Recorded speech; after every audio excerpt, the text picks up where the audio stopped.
কৃষ্ণনগরে এবার দুধসাগর জলপ্রপাত। হ্যাঁ, ঠিকই শুনেছ, রাধানগর অন্নপূর্ণা বারোয়ারিতে এবারে জগদ্ধাত্রী পুজোর থিম হচ্ছে দুধসাগর জলপ্রপাত। দুধসাগর জলপ্রপাতের পুরো ব্যাপারটা এত সুন্দরভাবে ডিটেলিং এর সাথে ফুটিয়ে তুলেছে রাধানগর অন্নপূর্ণা বারোয়ারি, না দেখলে বিশ্বাসই করা যাবে না। এত সুন্দর পরিবেশ এবং ব্যবস্থাপনা অসাধারণ। তো সুতরাং আসতেই হবে রাধানগর অন্নপূর্ণা বারোয়ারি জগদ্ধাত্রী পুজো দেখতে।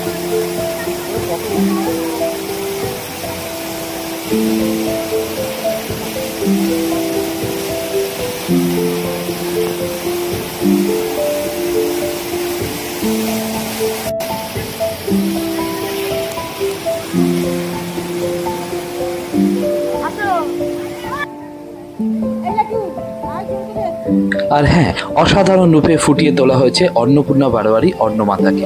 সত্যি মায়ের রূপ দেখলে মন জুড়িয়ে যাচ্ছে।